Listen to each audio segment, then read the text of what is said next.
안녕하세요. 부산 미소담한의원 수영점 원장 박진선입니다. 지난번에 코로나에 확진된 후 배가 아프다는 증상이 생겼다는 경우 왜 복통이 생기고 어떻게 치료할지에 대해서 이야기를 하였습니다. 오늘은 코로나에 걸린 후 나았는데 장기침 증상이 남아서 괴롭다는 분들이 많아서 이런 증상은 어떻게 치료할 수 있는지 이야기를 하겠습니다. 코로나 이후 장기침 증상만 남은 경우 호흡기 질환 때문인 것과 소화기 질환 때문인 것 두 가지로 나뉘니 나는 어디에 해당하는지 설명을 들어보고 치료를 받으세요. 코로나는 호흡기 증상을 유발하는 감염성 질환입니다.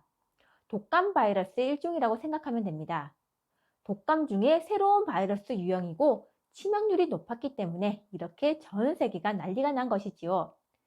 이제 오미크론은 치명률이 낮아졌다고 평가하기 때문에 엄청 무서워할 것이 아니라는 의견입니다.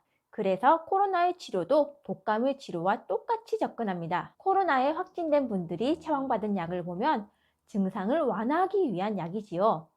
무언가 특별한 약이 있을 것이라고 생각했는데 늘 보던 약이라는 것에 실망하는 분들도 있더라고요. 아무튼 독감에 준해서 치료를 하였지만 그 이후 다른 증상은 다 나았는데 장기침, 마른기침 같은 후유증을 남기는 분들이 있습니다. 이건 꼭 코로나에만 해당하는 것은 아닙니다. 감기나 다른 독감을 앓은 이후에도 마찬가지입니다. 감기 이후에 장기침이나 발작적 기침, 마른 기침 증상만 남아서 몇 개월간 기침을 하는 분들도 있듯이 코로나도 이런 기침 증상이 남아 오래 지속되기도 합니다. 한의학에서는 이렇게 장기침, 마른 기침, 발작적 기침을 하는 경우 건해라고 진단하고 치료를 합니다. 보통 가래는 없으면서 목에 뭔가 걸려있는 느낌은 있는데 뱉어내려고 삼키려고 해도 잘 안 없어지는 경우, 목소리가 변한다거나 목에 이상한 느낌 때문에 가볍게 기침을 한다거나 혹은 평소에는 괜찮은데 말을 하거나 숨을 쉴 때 공기가 목을 자극하면 목이 간질간질하면서 기침이 난다는 등 기침과 관련하여 가래는 별로 없는, 있어도 끈적한 소량의 가래만 있으면서 기침 증상이 있지요. 문제는 이런 기침이 진해거담이나 항히스탐제를 먹으면 나아야 할 텐데 기침이 안 났고 아주 오랫동안 계속 난다는 점입니다. 심한 분들은 마약 성분이 들어있는 기침약까지 먹어보고 스테로이드까지 먹어도 안 없어진다면서 혈액 검사도 해보고 폐에 암이 있나 걱정하면서 검사해봤지만 아무런 이상이 없다면서 도대체 무슨 병이냐면서 한의원까지 찾아오십니다. 코로나 장기침이나 마른 기침도 똑같습니다. 모두 건해에 해당하는 병입니다.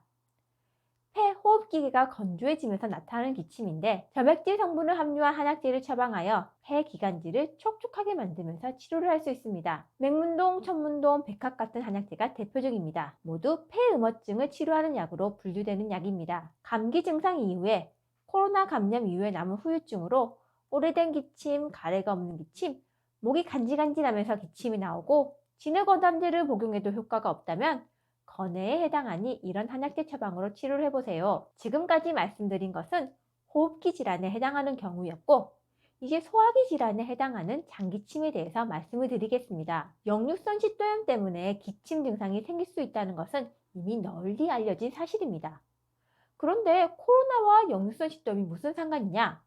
코로나를 치료하기 위해서 먹은 해열제, 소염진통제, 항생제 같은 약이 식도염과 관련이 있습니다. 이런 약은 위와 식도 점막이 손상되는 원인이 될 수 있습니다. 이에 대해서는 이전 영상 코로나에 걸린 후 배가 아파요에서 말씀을 드렸습니다. 이런 약 때문에 점막이 손상되면서 식도염이 생기면 따갑다거나 쓰린다 같은 증상뿐 아니라 기침이 생길 수 있습니다. 다른 식도염 증상이 있으면서 기침 증상이 있다면 너무 쉽게 진단할 수 있습니다. 다른 식도염 증상이 거의 없으면서 기침 증상만 있는 경우엔 바로 진단하기 어렵습니다. 한참 호흡기 질환으로 치료한 이후 잘 안 나아서 한의원까지 오는 분들이 많더군요. 역류성 식도염 때문에 생긴 기침 증상에 진해거담제를 처방하면 잘 안 낫겠지요. 이때 소화기 점막을 치료하는 과정이 필요합니다. 역류성 식도염이 생긴 지 오래되지 않았고 심하지 않을 땐 제산제나 위산을 억제하는 것만으로 잘 치료됩니다. 하지만 평소에도 만성적인 소화불량 증상과 그에 따른 위산 역류가 있던 분이라면 담적을 없애는 치료와 함께 점막을 재생하는 치료도 필요합니다. 담적 치료는 위산이 다시 역류하지 않도록 돕고 점막을 재생하는 치료는 위축된 점막이 스스로 회복할 능력이 없으니 점막이 좀 더 잘 회복될 수 있도록 보조하는 것입니다. 평소 위축성 위염, 장상피하생, 발액식도 진단을 받았던 분, 위염이나 식도염 증상 때문에 자주 치료를 받아왔던 분이라면 여기에 해당할 테니 제가 말씀드린 방법으로 치료를 해보세요. 코로나 같은 호흡기 감염병 이후 장기침, 마른 기침 증상만 남아있는 경우 꽤 오래 가더라고요. 몇 달째 계속 기침한다는 분도 봤습니다. 심한 분은 1년이 넘도록 기침을 하고요. 검사를 해도 이상이 없다고 하고 그런데 계속 기침을 한다면 한의학 치료 중에 건해와 역류성 식도염에 대한 치료 방법에 따라 치료를 받아보세요.